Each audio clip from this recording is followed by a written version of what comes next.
being able to provide the support and the compassion and the reassurance that the family is doing the right thing for their pet really makes a significant impact on the grief that follows the loss. Yeah. And I've heard that back from my clients as a feedback and, touching base afterwards via email and them sharing how much that really meant for them and that things are a lot better than they thought that they would be after the loss and all those things. So if I can make just the smallest difference in somebody's experience and their grief journey, lessen that for them, then I really feel honored to be able to have helped them in that way.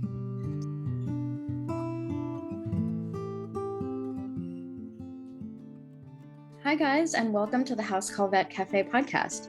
I'm Dr. Eve Harrison. I'm a full-time integrative concierge house call veterinarian in Los Angeles, and I help other vets to build their unique mobile practices on their terms.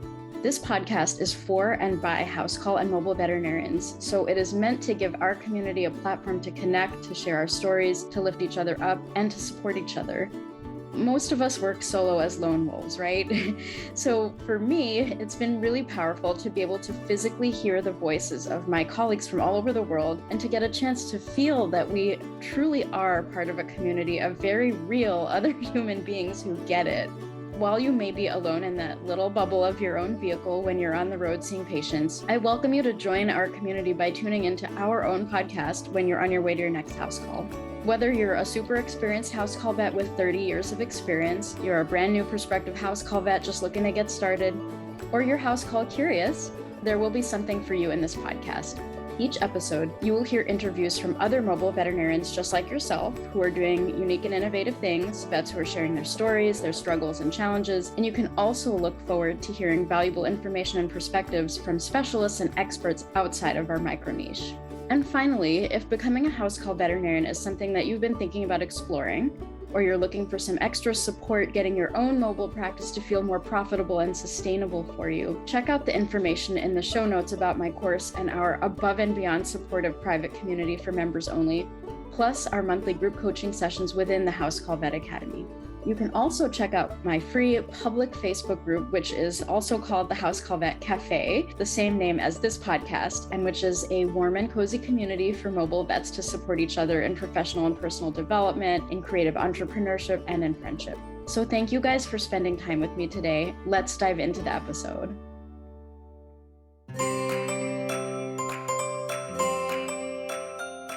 If you're looking for help with ultrasound scanning, whether that's choosing a new machine or developing your ultrasound skills, check out the First Opinion Veterinary Ultrasound website at fovu.co.uk for independent machine reviews and online and in-person teaching options.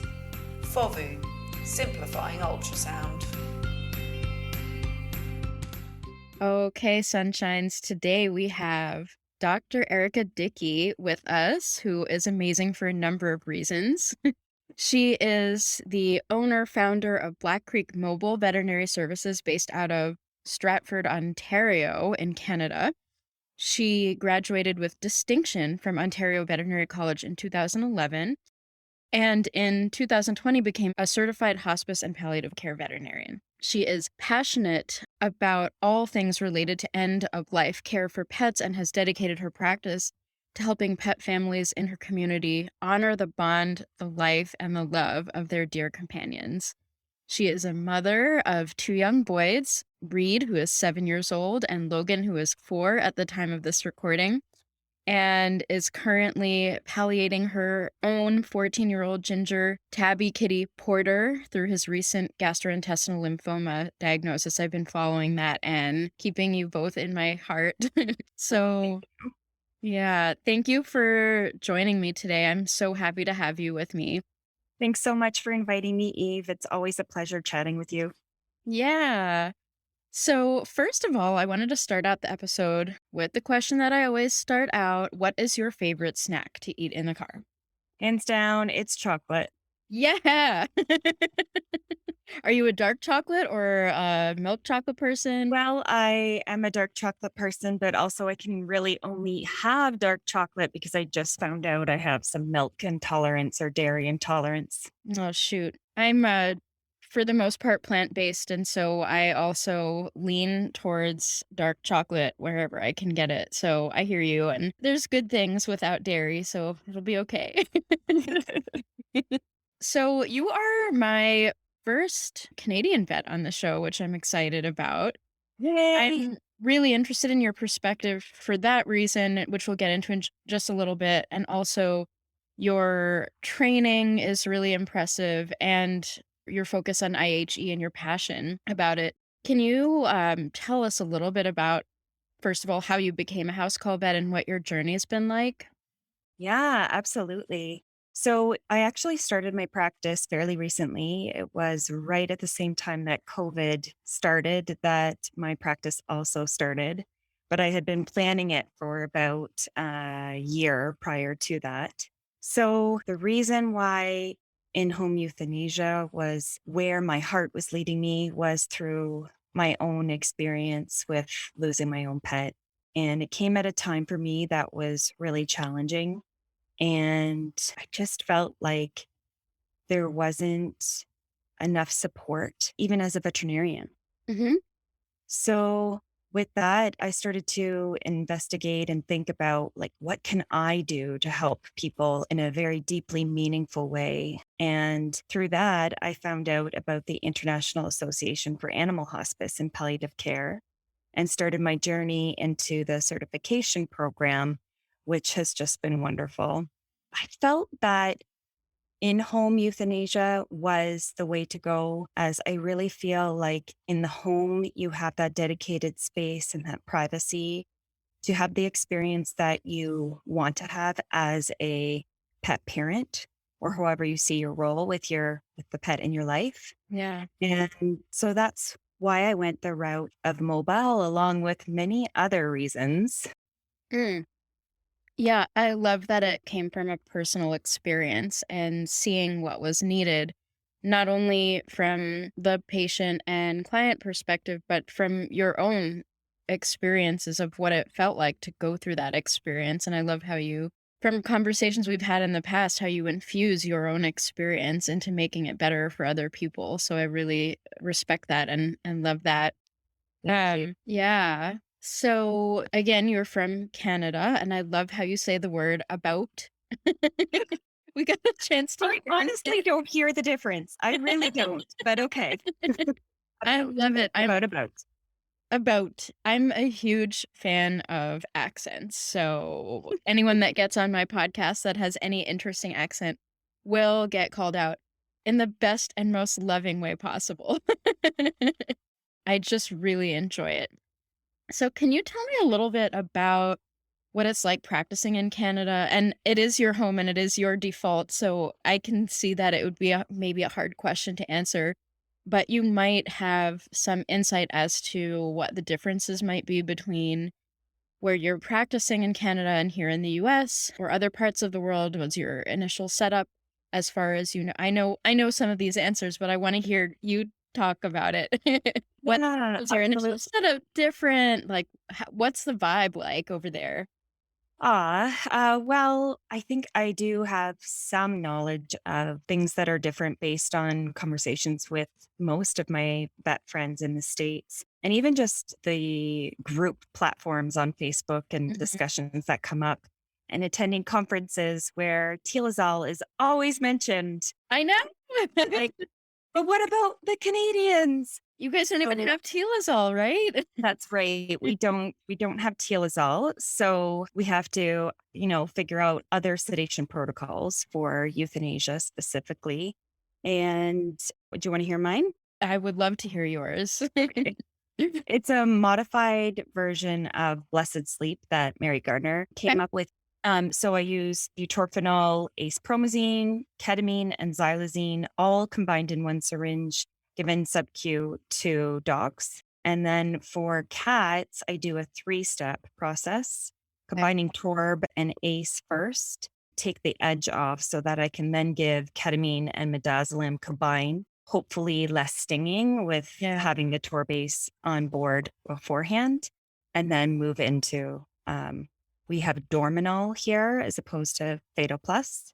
um, Oh, and and euthanol. Well, I guess another difference would be that our concentration of our pentobarbital is 240 milligrams per mil, and interesting.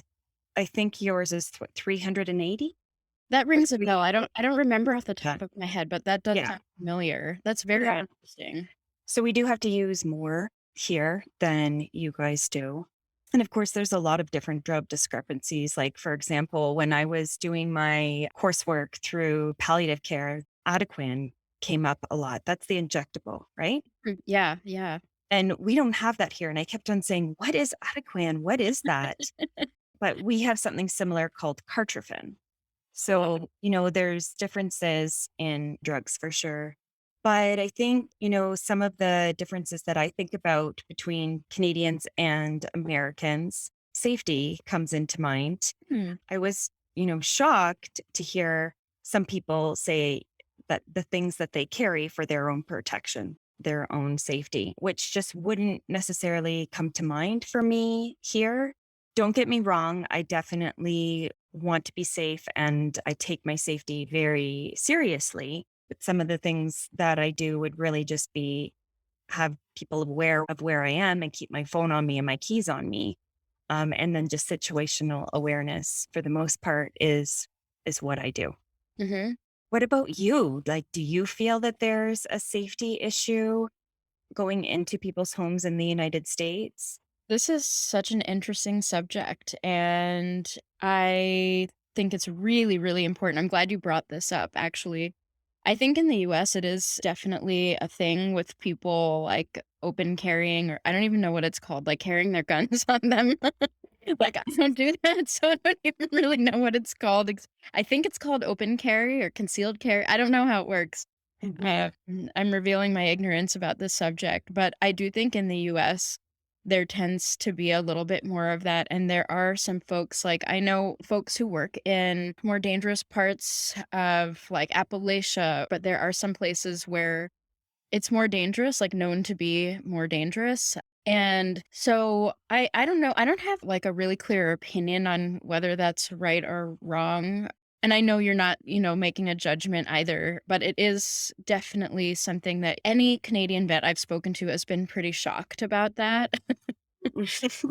And I understand. Yeah. I mean, like, I don't know, guns are scaring to me. And so if I knew someone came into my home with a gun, I would personally feel uncomfortable, but I don't work in a place where I feel threatened. And I'm very much like you. I very much depend on my situational awareness. I listen to my gut. I let people know where I am.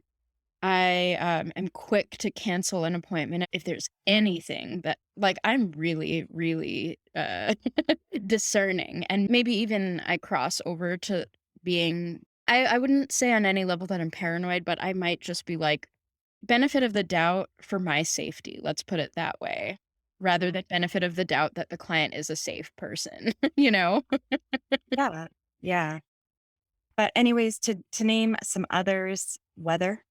I think that's a big Yeah. in the winter, it can get pretty bad for us in terms of getting around. I have a pretty wide service area and a lot of rural communities. So it's not always blowed, snow blowed, that is, or plowed. And so we have a lot of issues there. And then even just with the drugs too, right? Like concerns of them being in the high heat versus the colder temperatures and things like that. I have heard that my fellow colleagues in the States are still working on paying off student loans well into their careers. And I think that we're fortunate here that our school tuitions are more affordable. Wow, I didn't even think about that aspect of things. And yeah, I mean, most of us are paying loans for our entire career. You're absolutely right about that. I'm really happy to hear that it's not like that in Canada. That's great. That's a So, anyone thinking about being a vet, come on over to Canada to do your school learning, and maybe you won't have as many loan situations. Actually, no, that's not true because there's a different international tuition than there is for those of us. Yeah. good point. I had my eye on PEI and the school there for a long time. I don't know why, but it just like kind of got into my psyche that I might want to go there. And It didn't happen, but, It's that's the Anne of Green Gables in us. that's it. That's it. So, can you tell me a little bit more about your experience as an in-home euthanasia vet and maybe what drew you to it, what you love about it, what it's been like? Yeah, absolutely. I think the biggest thing for me is the stories. Mm. Hearing the stories from the clients about the funny things, the crazy things, all things related to their pet. For me, that really fulfills and enriches the in home euthanasia experience because instead of making it something sad, which it absolutely is, Yeah. um, the families are able to have some form of ritual or ceremony or celebration in remembering these crazy things and these fun stories that they're sharing with me. And it truly does go back to my purpose of honoring that bond and the connection and the life and the love that's shared with pets. So that is by far my favorite thing. The second thing is that I find through my own experiences that being able to provide the support and the compassion and the reassurance that the family is doing the right thing for their pet really makes a significant impact on the grief that follows the loss. Yeah. And I've heard that back from my clients as a feedback and, touching base afterwards via email and them sharing how much that really meant for them and that things are a lot better than they thought that they would be after the loss and all those things. So if I can make just the smallest difference in somebody's experience and their grief journey, lessen that for them, then I really feel honored to be able to have helped them in that way. I love that. I feel like you're the quintessential, palliative and an in-home euthanasia vet because, like, just speaking to you, like, my blood pressure goes down. Like, you just have this, like, I can tell you're a person who holds space for people, who creates safe spaces, who honors people's individuality and what they've been through. And, like, something in me knows you get it. Like, no matter what I'm about to say, you're gonna get it. Thanks, Eve. You're welcome. But I just really love that you give people a chance to I love how you said about ritual and making the grieving process afterwards easier. So when we celebrate a life, when we tell those stories, and when we spend the time really leaning into appreciating what we have and what we have had and just really being fully in it, in the moments that really matter, like these, slowing down. I wholeheartedly feel that the healing afterwards is so much less complicated and so much less the whole thing is less traumatic. Just really slow down. And I love how you do that. And, everything I know about how you do your appointments, I've always just been like very, very moved by that. So, yeah, thank you for sharing that. And can you tell me a little bit about any challenges you've faced as an IHE vet? Whether it's from a business perspective, since you're relatively new, or from the work itself, whatever comes to mind. I think, three things come to mind for me. The first being that business wise, scheduling.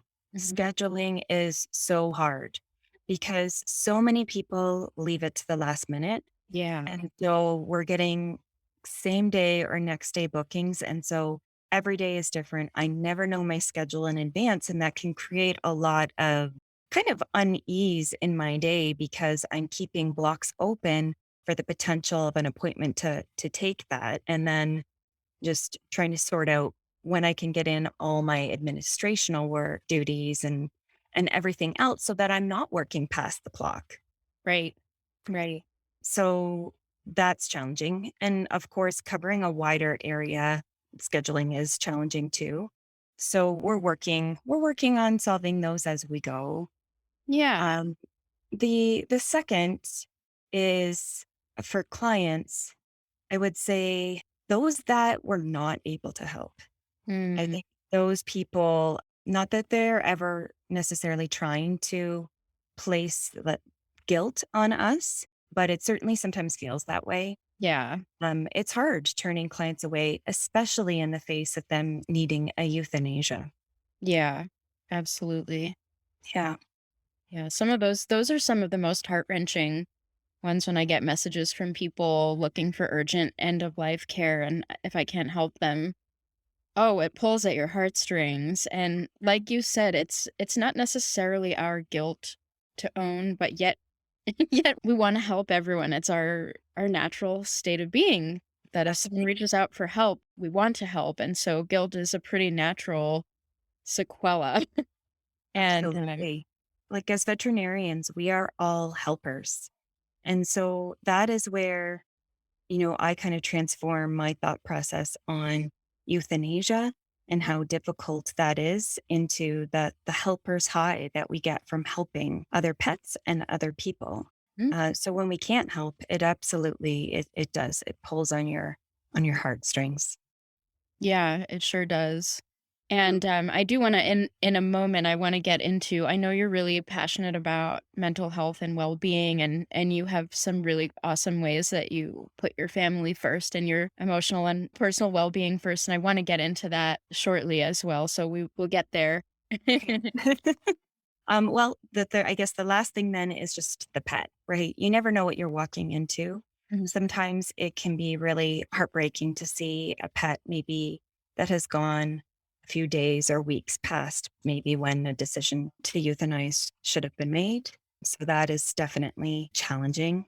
The other thing being the challenges of the pet themselves and the actual techniques of euthanizing.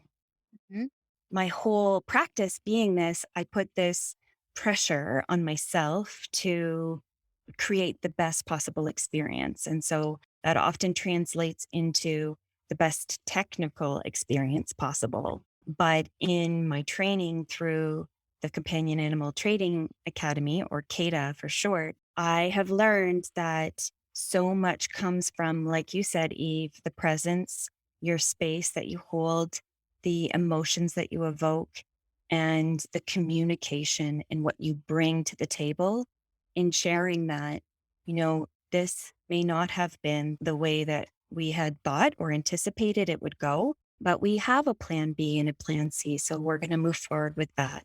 So, yeah, there's always those challenges, never a dull moment. yeah, I mean, it's really I love that, and I find it so interesting that you can be doing strictly IHE. And it seems like the same case over and over and over again. But the thing is, that is so far from the truth. They're all so unique and so personal and moving in unique ways and stories, like you said. And, the improvising if you need to and making sure that at the top of your priority is the well being of this sort of bond, not disrupting that bond and making sure people feel supported, cared for, loved, even, you know. I mean, maybe on a more existential level than personal level, but knowing that your heart is there with them. And I think that's so, so important. I love that. Yeah. So, moving into a surprise topic that I didn't tell you about in advance. I was just thinking, I was like, damn, you're really good at marketing. And that is a challenge for a euthanasia specialty practice because it can be taboo to talk about death. The patients that you're honoring have passed on or are about to. So I'd love to hear if you wouldn't mind sharing with me a little bit about how you market, how you think about marketing. And I just want to give a shout out to your Instagram page because you do a beautiful job. Like I love your posts very much. And I find them just to be like the perfect amount of, sharing about the business and also just honoring your patients. So love that. Thanks, Steve. You Yeah. know what? It's like it's become a passion piece for me in that ever since I learned about Canva, that's where I design all my graphics. I've You do just your had own. so I do my own. Yeah. So much fun. I love it. And Actually, I was going to even share as my odd at the end of our conversation that that's one of my passion pieces. And if I wasn't a vet, I would love to do that. If I could stare at a screen for that long, honestly, I can't. But a lot of things come to mind for me. I think about myself, the business, the experiences, so our services, right? So just sharing what services we offer. But then I also think about the experience that we're trying to provide and I write out, what are some keywords? What are some things that we want to share? Dignity, respect, Mm. honoring, compassion, support, guidance. And then I'll layer that into either the copy that what we write or within the graphic itself or within the image that's shared. And I think about all aspects of what end of life care mean to me and not just the service, beyond the service. Normalizing that pet loss hurts. And it is okay to say that. It is okay to share your story if you want to. And the more that I talk about that and share things in relation to pet loss and bereavement, I'm hoping the more people will come to realize that it is okay to feel deeply sad about the loss of your pet and that whatever you feel, whether it's sadness or anger or anything, that it's all okay. So that's kind of what I think about when I share things. Mhm. Yeah, it's really beautiful. You do a beautiful job. I love your graphics and your language, your copy, and it Thank comes you. through. It really does. Like those keywords that you mentioned, like I feel that very much. Yeah. Thanks, Yeah. Eve. I should say too that Laura, our client care coordinator, she has come on board and helping me with that so that I can free up some of my own time too. And she's been really, really great at also just emoting the practice philosophy in what she's done too. Yeah, I love that you have your client care coordinator involved in that and that she gets it first of all and second of all that she's able to communicate it so beautifully as well. So that does sort of also lead into the kind of mental health realm. You're really passionate about that. I feel like a lot of people who gravitate towards in-home euthanasia or end of life care, palliative care, and in some ways house call practice in general have this sort of like we're half therapist, half veterinarian, and My like, gosh, yes. like like unofficially, but we've had to learn off the books like how to therapize people in some ways because we're holding a lot of emotion, not just that of our clients, but our own. And it's heavy. It's really heavy. I would love to hear your perspective on mental health, emotional health, well-being around IHE and around being a vet in general, if you have any thoughts there. Oh gosh, I have so many. I know. I think the first thing is finding people within your veterinary community that are your tribe and your people, because as much as our significant others are absolutely wonderful and supportive, if they are not veterinarians, they just don't get it all.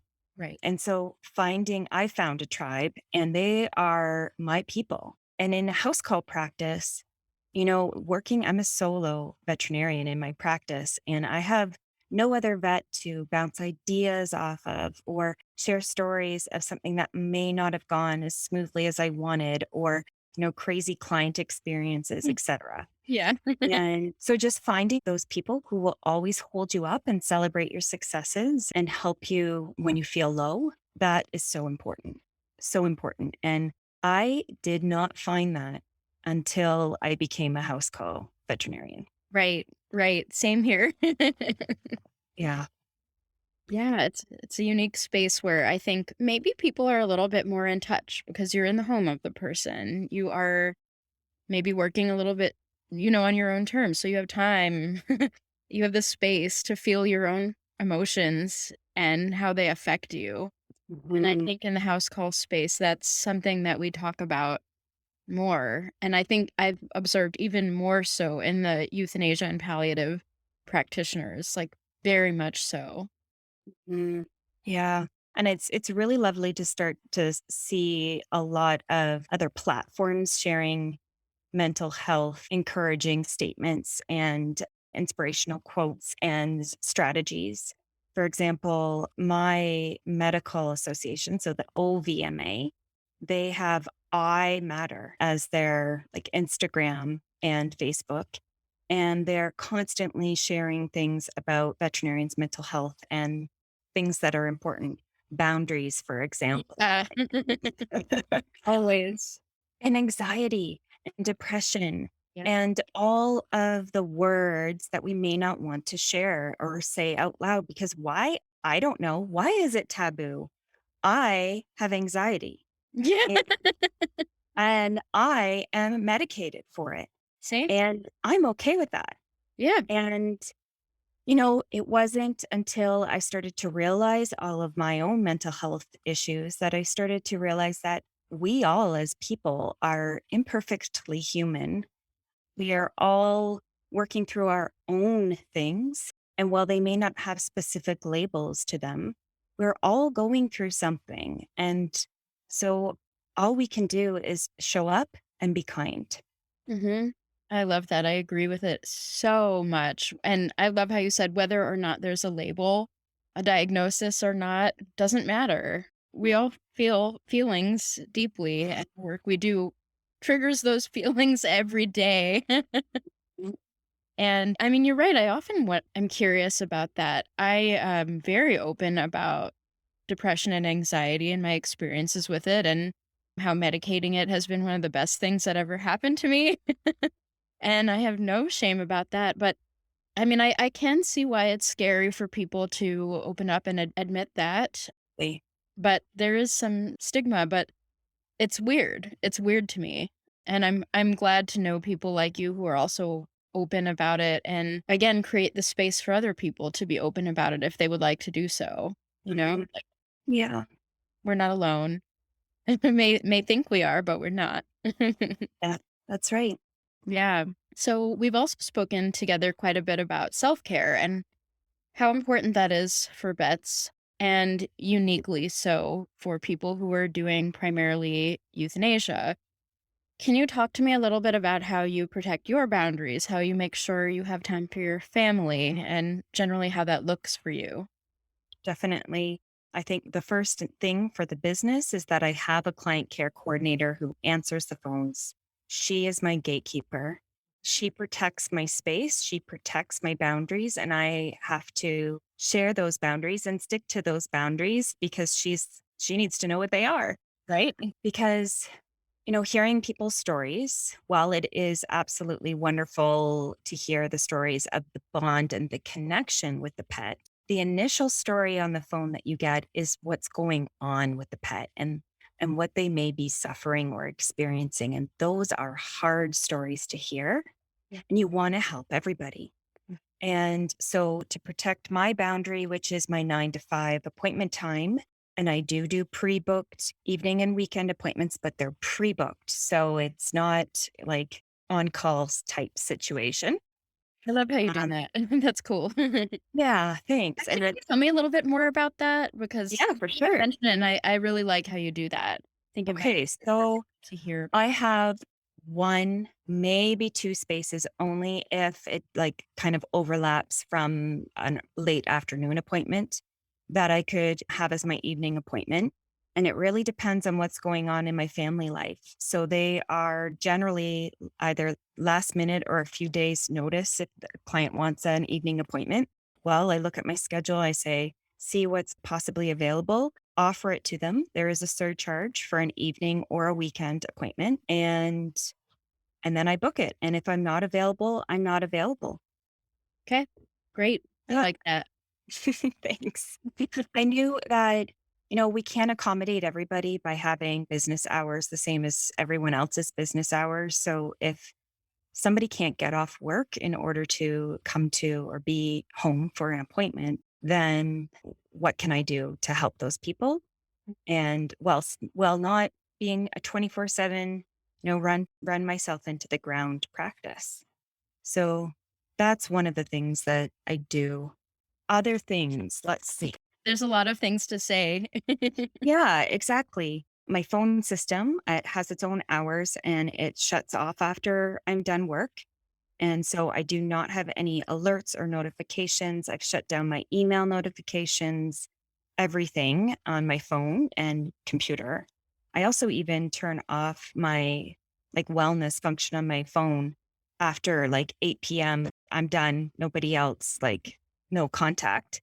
Yeah. And that certainly helps because family is important. And I can get very down the rabbit hole involved in work. And then I come out of it and I realize I've just missed something. And I don't want to miss those things. But, reality is we can't be everywhere at once. And so I think for me, I have the realization that things are constantly changing. And for my family and my work life balance schedule, knowing that at times I may be more work central and at other times I may be more family central, and that there's always going to be that give and that take. And it's still, something that I'm constantly working on and working towards and seeing what fits and what works best for me.